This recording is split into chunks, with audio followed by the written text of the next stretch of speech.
रहमान रहीम, अस्सलाम वालेकुम। उम्मीद है आप ठीक होंगे, खैरियत से होंगे। तैयब लोच आपकी खिदमत में फिर से हाजिर है जी। जुडिशल माह से जुड़ी हुई एक अहम डेवलपमेंट ये है कि जैसा कि आपको इल्म है कि इस्लामाबाद हाई कोर्ट के 5 जजेस की सीनियरिटी से मुतल्लिक दरख्वास्त जो है वो सुप्रीम कोर्ट में जेर समात है। तो आज इस पर जस्टिस मोहम्मद अली मजहर की सरबराही में सुप्रीम कोर्ट के कॉन्स्टिट्यूशनल बेंच ने इस पर जो है वो फिर से समात की और 5 जजेस इस्लामाबाद हाई कोर्ट के जो हैं, जिनकी सरबराही जस्टिस मोहसिन अख्तर कियानी कर रही हैं, उनकी जानिब से उनके वकील मुनीर मलिक ने जो है वो आज बेंच में फिर से अपने दलाइल दिए। दौरान समात जो है वो उन्होंने दलाइल देते हुए जस्टिस सरफराज डोगर को ही टारगेट किया। और जैसा कि आपको इल्म है, जस्टिस सरफराज डोगर जो है वो कायम मकाम chief justice Islamabad high court है और उनकी इस्लामाबाद हाई कोर्ट में तैनाती जो है वो इस्लामाबाद हाई कोर्ट के इन 5 मुअज़्ज़ज़ जजेस से जो है वो बर्दाश्त नहीं हो रही और वो उनके खिलाफ जो है हर किस्म का हीला और हरबा इस्तेमाल कर रही हैं, यहाँ तक के उनके खिलाफ जो है वो फैसले तक जो है वो इस्लामाबाद हाई कोर्ट के इन 5 जजेस की जानिब से दिए जा रहे हैं। अब ये जजेस वो हैं जिन्होंने जो है वो लेटर लिखा था और कहा था जी मुदाखलत हो रही है खान के मुकदमात से मुतल्लिक, और यहाँ तक इन्होंने जो है वो फिर यानी कि चले आए कि इन्होंने जो है वो सुप्रीम कोर्ट में बराह रास्त दरख्वास्त भी दायर की कि ये जो सदर मुमलिकत की जानिब से या हुकूमत की जानिब से जो इख्तियार इस्तेमाल किया आइन के आर्टिकल जो 200 है उसका जो इख्तियार इस्तेमाल किया गया, जो तबादले और ट्रांसफ़र का इख्तियार इस्तेमाल किया गया, ये इख्तियार भी गैर ऐनी तौर के ऊपर इस्तेमाल किया। बहरहाल ये उनकी राय है। तो उनकी जानिब से मुनीर मलिक ने जो है ये दलील दी कि देखें जी, लाहौर हाई कोर्ट में तो 33 जज हैं, तो 33 जज में सिर्फ जस्टिस सरफराज डोगर ही क्यों, किसी और को भी लेके आ सकते थे। बात यह है कि अगर वो किसी और को लेके आते तो ये उस पर भी एतराज कर रहे होते, ये तो मानते किसी चीज को नहीं है ना। तो कहते हैं जी 33 जज हैं, तो क्या 33 जजेस में से तो और किसी से राय नहीं ली गई, ये जस्टिस सरफराज डोगर को ही क्यों जो है वो उठाया गया या लेके आया गया। और फिर ये कहते हैं कि जी ये एक सोची समझी साजिश है, ये महज इत्तफाक नहीं है, बल्कि हुकूमत का मंसूबा ये था कि इस्लामाबाद हाई कोर्ट पे कब्जा किया जाए। ये मतलब उनके वकील की राय है, तो इसका मतलब इन जजेस की भी यही राय है ना। ये जो 5 जजेस हैं जिनको आप इमरानदार जजेस के नाम से जानते हैं, जो इमरान खान की सहूलतकारी करते हुए जो है वो अया हो गए थे, बेनकाब हो गए थे, और इवन उस टाइम यहाँ तक कहा जा रहा था कि इन जजेस को अगर इतना ही शौक है तो जाए इमरान खान की हकीकी आज़ादी की तहरीक को जो है वो ज्वाइन करें। बहरहाल इन्होंने कहा कि नहीं जी, हम कोर्ट में बैठ कर ही इमरान खान की आज़ादी की जंग लड़ेंगे, और वो अपने तौर पर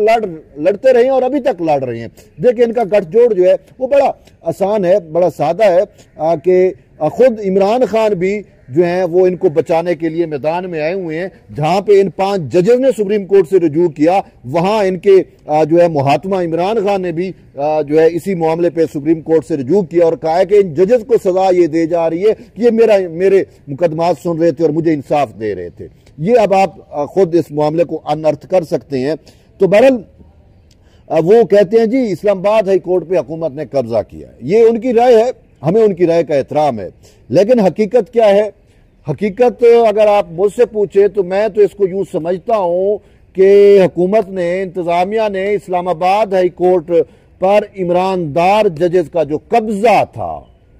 वो वहां गुजार कराया है। ये कब्जा किया नहीं है, ये इमरानदार जजेस ने तो मोर्चा बनाया हुआ था इमरान खान को डिफेंड करने के लिए। और मैं शुरू दिन से कह रहा हूं कि अदालती महाज जो है वो इस पर आखिरी जंग लड़ी जा रही है, जो है वो आइन और कानून वर्सेस पॉपुलिज्म की, पॉपुलिस्ट अप्रोच की। जिस तरीके से इमरान खान पॉपुलिस्ट अप्रोच को जो है का हामी है और पॉपुलिस्ट जो है वो माना जाता है, सियासतदान माना जाता है, इसी तरीके से उसके यहाँ पे इस्लामाबाद हाई कोर्ट में हो या सुप्रीम कोर्ट में भी पॉपुलिस्ट अप्रोच वाले जजेस आपके सामने रहे हैं। ये मखसूस नशिस्तों वाला जो केस है, इसमें आप देख लें कि आइन और कानून की बजाय जो है वो कहते हैं जी हमने कंप्लीट जस्टिस किया है, आर्टिकल 187 का मंसूर अली शाह ने इस्तेमाल किया, तो वो पॉपुलिज्म को उन्होंने प्यारा किया था। और ये वही मंसूर अली शाह साहब हैं जो टिकटॉक तक भी बनाते रहे, यानी कि ये पॉपुलिज्म इनको इतनी प्यारी है कि वो अपने ज़ाब्ते अखलाक से भी आगे चले गए। और फिर यही आज मुनीर मलिक भी जो है आज इस केस में यही कह रहे थे कि देखें जी ठीक है, ये तो इस्लामाबाद हाई कोर्ट के जजेस हैं। उन्होंने कहा कि आप के सुप्रीम कोर्ट के 4 जजेस ने भी चीफ जस्टिस को खत लिखा सीनियरिटी के मामले पे, और वही बात की जो हम कह रहे हैं, जो ये इस्लामाबाद हाई कोर्ट के ये मोअज़्ज़ज़ 5 जजेस कह रहे हैं। यही को जो है वो इमरान खान, ये मंसूर अली शाह, मुनीब अख्तर, अतर मिनल्ला और जो है आयशा मलिक, ये जो 4 जजेस बनते हैं, इन्होंने भी यही पॉइंट जो है रेज किया है और चीफ जस्टिस को खत लिखा है। और फिर यहाँ पे वो खुद चीफ जस्टिस पाकिस्तान याया अफरीदी की बात भी लेके आ गए कि चीफ जस्टिस याया अफरीदी जो है वो तबादले पे तो उन्होंने अपनी राय दी, सारा कुछ किया, लेकिन सीनियरिटी पर जो है उनकी राय डिफरेंट है। और इस हवाले से उन्होंने कहा कि जुडिशियल कमीशन में भी उन्होंने राय दी, लेकिन फिर press association of supreme court से जो चीफ जस्टिस की मुलाकात हुई, उसमें चीफ जस्टिस ने वाज़े तौर के ऊपर कहा कि मेरी राय ये है कि जो सीनियरिटी है वो बॉटम से शुरू, यानी जो जजेस तबादला होके आए हैं उनकी सीनियरिटी बॉटम से है, यानी कि नीचे से वो ऊपर नहीं आ सकते। तो ये चीफ जस्टिस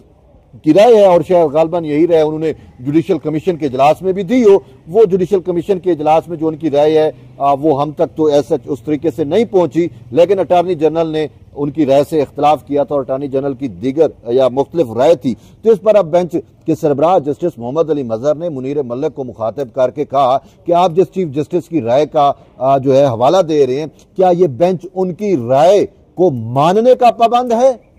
तो उन्होंने कहा कि नहीं, ये तो नहीं है कि ये बेंच उनकी राय को मानने का तो पाबंद नहीं है। तो फिर उन्होंने कहा ठीक है, जब हम राय को मानने का पाबंद नहीं है तो फिर हम असूल तय करेंगे, देखेंगे कि सीनियरिटी वाला मामला जो है वो किस तरीके से और किस तरीके से होना चाहिए। और यहाँ पे फिर मुनीर मलिक जो है वो ये कहते हैं कि जब जजेस के तबादले से मुतल्लिक चीफ जस्टिस से मुशावरत की जा रही थी तो उस टाइम उनसे सीनियरिटी से मुतल्लिक भी मुशावरत हो जानी चाहिए थी या होनी चाहिए थी। तो उन्होंने कहा फिर ये मुशावरत की गई, उन्होंने कहा सीनियरिटी से मुतल्लिक जो है वो चीफ जस्टिस से किसी किस्म की कोई राय या कोई मुशावरत उनसे उस वक्त जो है वो नहीं ली गई थी। लेकिन फिर जुडिशियल कमीशन के इजलास में चीफ जस्टिस ने जो है वो अपनी राय जो है वो दी है। तो बहरहाल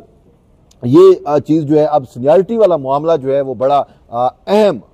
या अहमियत इख्तियार कर गया है, क्योंकि इस्लामाबाद हाई कोर्ट में ये मामला जो है वो बरह रास्त chief justice of Islamabad high court की कुर्सी से जुड़ा हुआ है। अब वो क्या है कि जस्टिस सरफराज डोगर जो हैं वो अगर इस्लामाबाद हाई कोर्ट में तबादला होके आए हैं तो वो अपने साथ सीनियरिटी भी कैरी करके आए हैं, लेके आए हैं, लेकिन यहाँ पे बैठे हुए मोहसिन अख्तर कियानी और दीगर जो जजेस हैं वो इस चीज को बर्दाश्त नहीं कर रहे और वो ये कह रहे हैं कि हमारी सीनियरिटी मुतासर हुई है। और खासकर मोहसिन अख्तर कियानी जो चीफ जस्टिस बनने के ख्वाब देख रहे हैं वो ये समझ रहे हैं कि मेरा चीफ जस्टिस बनने का ख्वाब जस्टिस सरफराज डोगर के होते हुए पूरा नहीं हो सकता। तभी वो जस्टिस सरफराज डोगर और इस पूरे मैटर के खिलाफ सुप्रीम कोर्ट में भी आए हैं और इवन के इस्लामाबाद हाई कोर्ट में भी वो ये जंग लड़ रहे हैं और आए रोज जो है वो इस पर फैसला देते हैं और चीफ जस्टिस अपने ही चीफ जस्टिस को लेट डाउन करने की जो है इन जजेस की जानिब से बेहतरीन कोशिश जो है वो की जाती है। तो बहरहाल अब ये फैसला जो है ये कॉन्स्टिट्यूशनल बेंच ने करना है। इसमें देखते हैं कॉन्स्टिट्यूशनल बेंच जो है इस मामले पे किस सिमत चलता है। लेकिन एक बात बड़ी वाज़ेह है, वो ये है कि इस्लामाबाद हाई कोर्ट पे जो इन जजेस का कब्जा था वो तो वागुजार हुआ है। अब जो है ये बेशक कहें कि जी कब्जा हुकूमत ने किया है, हुकूमत ने कब्जा नहीं किया, हुकूमत ने बेसिकली आइन साजी, कानून साजी और जो कॉन्स्टिट्यूशनल कमांड्स थी उनको फुलफिल किया और उसका मकसद यही था कि जो है वो रीसेट जो है वो जुडिशरी को किया जाए और काफी हद तक हुकूमत इसमें कामयाब भी हुई है। तो बहरहाल देखते हैं कि कॉन्स्टिट्यूशनल बेंच इस हवाले से जो है वो क्या फैसला करता है। बहरहाल अब तक के लिए इतना ही। तो जुड़े रहिए तैयब बलोच के साथ, मिलते हैं एक नई वीडियो, तब तक इजाज़त दें, अल्लाह हाफिज।